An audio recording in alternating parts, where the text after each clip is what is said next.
this really cute guy was running up behind me when I was like dancing and being goofy. But then as he passed me, he started dancing. I don't know, that was weird. Is he flirting with me? And now I'm trying to catch up to him. He's still ahead of me and he's still dancing. What the heck? He's way up there now. Can I catch him? Shit, he's fast. Hi, I'm in nature. It's great. The leaves are very rustly. And I keep hearing rustling and feeling paranoid that someone's sneaking up behind me, but it's just like a squirrel every time. They are trampling the leaves. They are fat squirrelies. And I'm a squirrely girly. That's right, a squirrely girly who just moved to Brooklyn and has no plan and starting over at age 30. This whole blog for me is demonstrating what it really looks like to live in your authentic truth and to live by following your intuition. What I've learned from living and traveling all over the world for the last 8 years is that in order to really sense your intuition and tap into it, you have to leave space for the unknown. You have to allow yourself impulsivity. Hence, I hopped on a plane to New York City with no plan, and therefore it's really like, it is intuition time. Like, it is on full blast, full volume. I'm listening to it. I'm asking myself questions every day. Does this feel good for me? Does this not feel good for me, right? This last week, a lot happened, and I have created a list of top 3 takeaways. Number 1, subway. Your girl is a choo-choo train girl now. I can ride those trains up and down this city and even beyond. I was on a railroad at one point, and I even got punched. Yeah! So cool, right? It feels like, you know, if this was a Sims game, I got the Subway expansion pack. That is the beauty of more independence, right? More confidence. I remember when I was living in Bali, I didn't actually ride a scooter for the first like 4 or 5 months I lived there, and I was so limited. The moment I learned to ride a scooter, it changed my life. Same thing here. I feel like now that I've mastered the bike in the subway, my life has changed. Now I know what people are talking about when they're like, oh, the J train, the C train, the A train. In just a week, I really built out that expansion pack. All right, number 2 takeaway is saying yes to new experiences. It's a commitment, but it pays off. The first big weird yes that I said yes to is I'm meeting my friend this morning. You won't believe what we're doing. We're going to a Quaker meeting. She asked me if I would be open to going with her, and I was like, yes, because I used to watch this show Fleabag, and there's this scene where she goes to a Quaker meeting. Well, because I'm in the season of saying yes to anything, I said yes. I'm also really excited to see Sally. She's a wonderful human that I met on a retreat over the summer. Something I noticed on the subway is like everyone in this city, almost everyone, is wearing like black and gray. But for a moment there, like I was feeling like sticking out a lot, and I felt a little bit self-conscious about it, but then I was like, no, this is me. Been spending way too much money on coffees. Here she comes.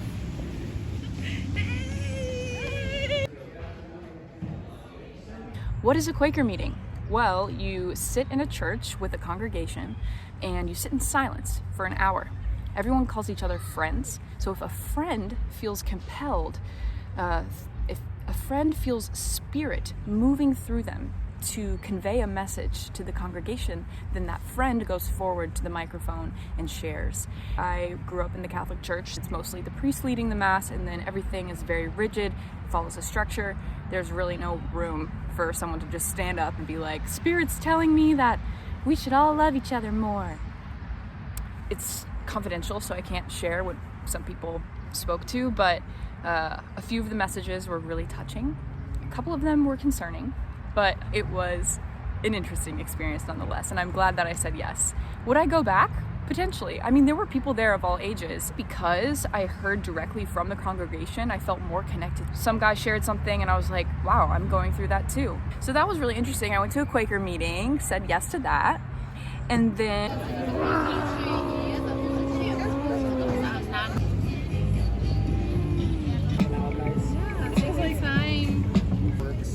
I designed this in Illustrator and Rhino and a couple of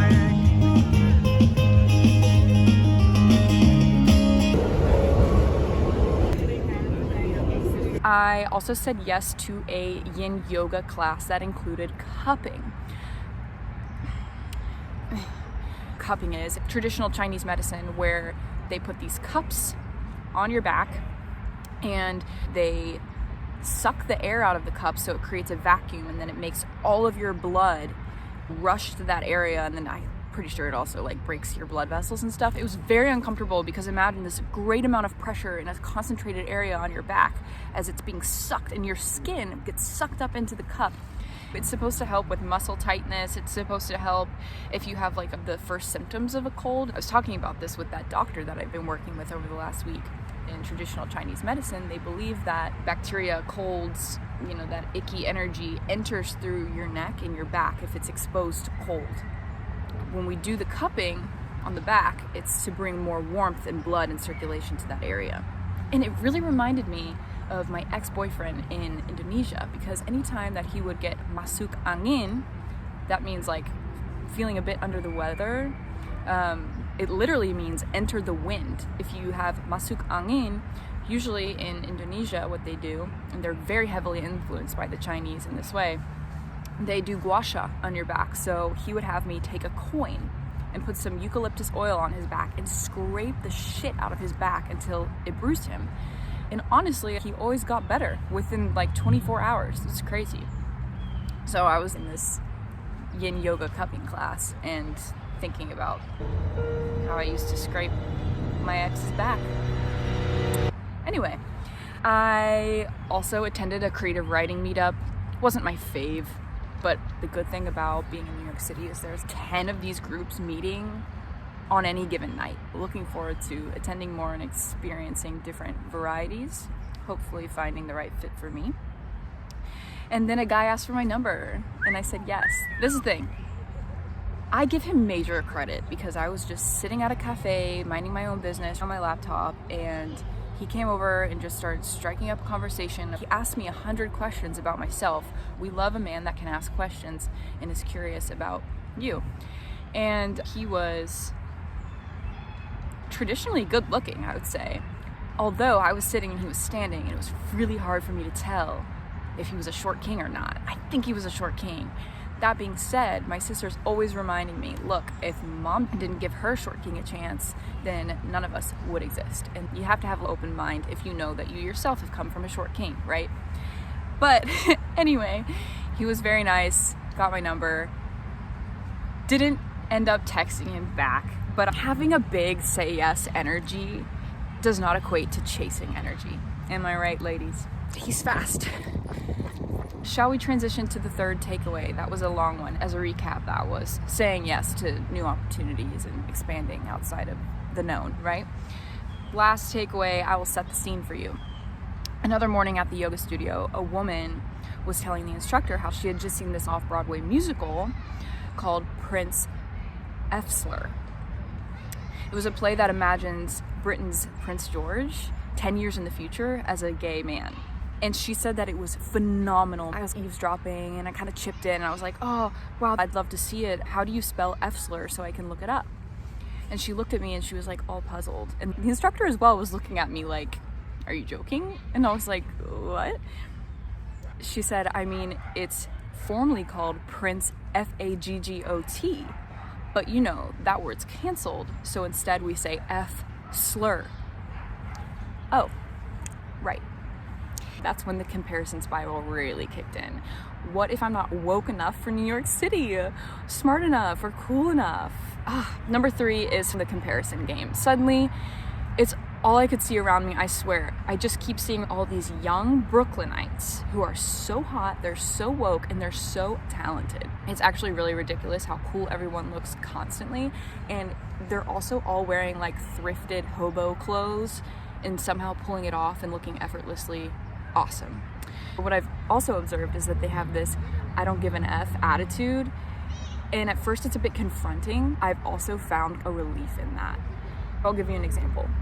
In a yoga class, I feel like I'm talking about yoga a lot, but in a yoga class a few nights ago, the woman next to me, I swear y'all, she was full on moaning with every single stretch, and let me tell you, she wasn't the only one. everyone in that yoga class was like unabashedly huffing and like in unison. First I was like, excuse me, is everyone here okay? But then I found myself dropping into the hive mind and I started making those sounds too, and it felt great. Still, I couldn't help but notice how cool everyone was in the aftermath. Like, everyone was chatting to each other about going to so-and-so's exhibition next weekend, about their upcoming residency upstate. God, I had this revelation, like, people here are not just saying that they're doing art, they're doing art. And in that moment, my eyes flashed green. Like, really, I felt jealous, and I left the yoga studio feeling so unsettled. Then I remembered a quote from C.J. Hauser. She's a favorite author of mine right now. She said, "I am porous to the world, a kind of joyful sponge for the affectations and interests of the people I love. It's been the work of my life to build slightly firmer boundaries around myself so that I can figure out where I end and the people that I love begin." Obviously, she's talking about this in the context of relationship, and I can relate to that aspect too, but I think I'm gonna spin it here. I am porous to the people around me. They are contagious to me. And that's why I signed up for this. I moved to New York because I wanted to be surrounded by creatives who were further along with me and who inspired me and who were doing or creating things that I had never even heard of. Coming here, I'm not having the mindset of, oh, well, what will be, will be. I'm having this mindset of show me everything that there is to see. And of course, it's going to be uncomfortable to feel small in the vastness of possibilities here, feeling like I don't know as much as the people around me, even when it comes down to like, people are saying F-slur now. I didn't know that, but that's okay. It's okay that I didn't know that.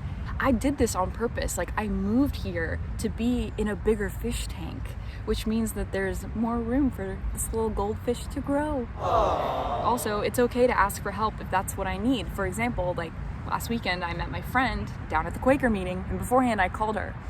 I asked her, hey, would it be really uncool if I bring a backpack?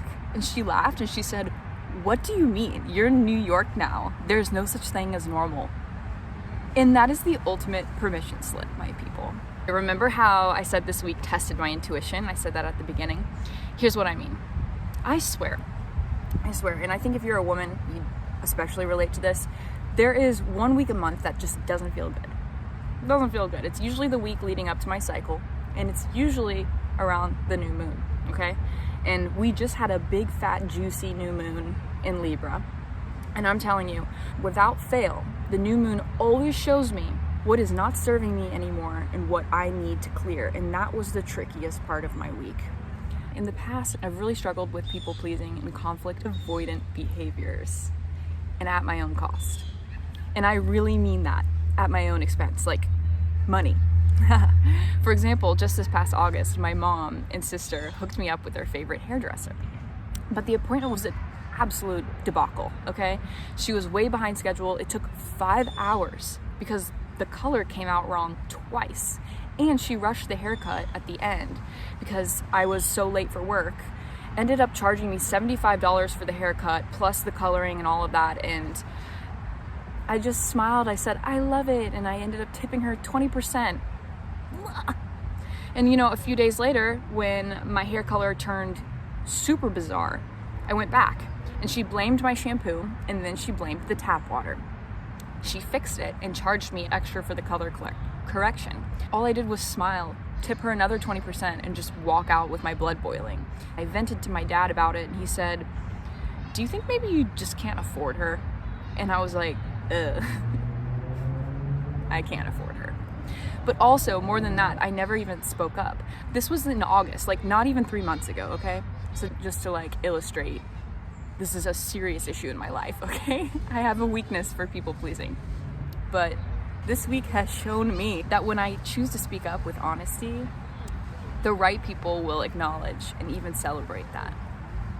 This is what happened. You might recall that I got a small gig last week, right, to assist a holistic doctor. We did a small trial project together, and over the course of the week, I recognized in my body, like, this does not feel good. I had said that I wanted to work less on my computer, I wanted to be more engaged in community, and I wanted to be more, like, in a creative role. right? And people facing more than anything. And yet there I was spending 10 hours on my laptop extra than what I'm already doing for my other online job. And I did not move to New York City to just sit on my laptop all day. No siree. I am a huge fan of her work, but I realized that the tasks that she wanted me to do were not the best uses of my gifts and talents. I finished our project agreement. I emailed her the deliverables and I said, thank you for the opportunity, but it turns out this is not what I'm looking for. I'm just going in a different direction. Did she still want me to come meet her at her office as planned, or could we just wrap things up over a call? Well, she wanted to meet in person. I was so anxious to go down to her office. I was really anticipating that she was going to be upset with me. And I had my first public cry in New York City. Like, of course, it's going to be one of a million. I'm like the biggest crier. You can catch me crying in public anywhere. But I had my first subway cry, and I was just a bundle of nerves. And I know, boo-hoo, I'm in a privileged position to be able to leave a gig that doesn't feel right. I have another job, and that's such a privilege, right? But remember what I said before about how much I fear conflict and how much I struggle to have tough conversations. But I entered her office, mentally prepared to have to explain myself, to face emotions. But what happened instead was actually magical. She absolutely loved my email. She said, I love that you know what you will and won't do. Your insights have been amazing. I can always hire an assistant to do the menial tasks. I'd love to have you as someone just to bounce ideas off of, someone that can hold me accountable. I'd love to find some way for us to continue working together on a consultant basis. As I walked back toward the subway, feeling valued, feeling seen, feeling proud of myself, in awe that I was received with zero drama, I just feel like it really altered my brain chemistry. Like, I just had to laugh out loud, and I was like, wait, am I a consultant now? I think avoidance is the most insidious form of resistance to life, just wanting you to be doing full life. When the shadows of our deep psyche move forward to be addressed, we can resist, choose passivity, and the shadows only grow darker and their cackles louder, and they show up in different forms, and they come back over and over, cycle after cycle. A great friend and a teacher of mine, Kati, says we all have a weakness, but the reason this weakness exists is for you to grow, not to cultivate it. When you get that poking and prodding, when you get that here it comes energy, ask, why is it revealing itself now? Why does it want to be seen in this moment? And radical determination is when you learn to fully acknowledge that weakness, that problem, that issue. You have to look at it because it is your teacher. And those pokes and prods, they always appear to keep you on the right path for your highest good. I'm taking Kati's course, which is called Intuitive Feminine Wisdom, and we have been working in alignment with the moon. And I love what she says about the new moon in particular, and how it allows us to travel deeper into the psyche, which is multidimensional, mysterious, and connected to profound waters. At the bottom of the waters is sediment, which is stirred up by the new moon as it pulls back the tide. Old stories, energies, and archaic topics come up. We can move and clear the sediment with consciousness. And in the deep blue, nearly black waters, like an empty womb or deep soil, we plant new seeds of thought and prayers, which can then grow roots in the darkness and soon sprout. We must trust the darkness, the unknown, the great mystery. The new moon always allows us to come back to our purity, to relate, and align our soul on earth. Again, because I want this vlog to like really exemplify intuition and what it means to follow it. You know, sometimes it's gonna ask you to do things that are super uncomfortable. I feel like I got tested in the last week, and I feel like I passed.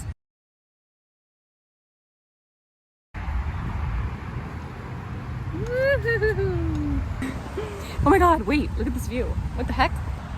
This is why it's called a reservoir.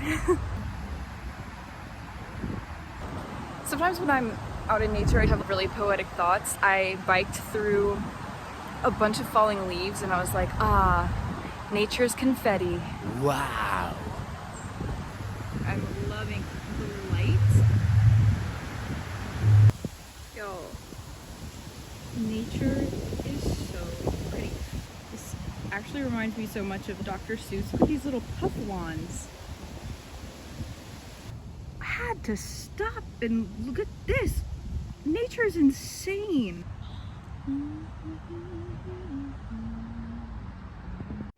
Hey, if you're still watching, I figured I'd just show you guys some clips of when I took a day trip up to Beacon, New York. It's accessible by train, and you can go from Grand Central Station about an hour and a half up the Hudson River. It's gorgeous. Probably my favorite part of the whole trip was just sitting on the train and looking out the window at all the beautiful fall colors. And I was very blessed to get a window seat. I intentionally got there early to snatch one, and I'm so glad I did because the train was packed and some people even had to stand. The girls next to me were so cute and they took a bunch of videos of me and airdropped them to me, and they were just fun, you know, girls. And yeah, it was just stunning views and the water. It was just so nice to get some fresh air. So we went into the actual town. It's just a quick walk from the station. I was obsessed with this girl's bag. I was like getting creepily close to try and read the label on it. This is the main street. Lots of cute small businesses. This was a stationery shop that I should be banned from. I have such a thing for stationery, pens, notepads, stickers, ugh. And so I was in heaven. Then I headed over to a coffee shop. This one looked just hipster enough for me. This coffee was insane. It had like a rosemary syrup. Ugh, don't knock it till you try it. Check out my awesome pen. And I was just like creeping on people and people watching and looking at art books. And hi, I'm in the bathroom because I still feel really weird like talking to the camera in public around a bunch of people. But I'm happy to report that the barista said that he loved my jacket. I felt I needed to share that. And then I went into this bookshop. And I think I should also be banned from bookshops because I always just give in to my impulses. Ugh, the vibes were high. There was a chocolate factory. Look at the candy corn and the pumpkins. It was Halloween candy out the wazoo, and I had to treat myself. Hopped into a record store. It was really good vibes there. Just, you know, perused. And then this is where my soul sang. I love teacups. I love antiques. And I was just, look at that little Venus gravy bowl. I mean, seriously, which one would you take home? I wanted to take all of them. I just don't really have like a home to store them in. The duck one. And then there was like a full-on Halloween parade, which was so cute, and I was obsessing over the dogs more than the children, I think. Like, look at that pupper. And then look at these good girlies. Such good girls, and that's a big pumpkin boy. Oh, look at that buddy. And then I popped into this cute planty shop. It just smelled so delightful in there. And it was already time to head back. It was a pretty fast day. This is where I was cackling. The whole train was freaking out over this baby and waving to it.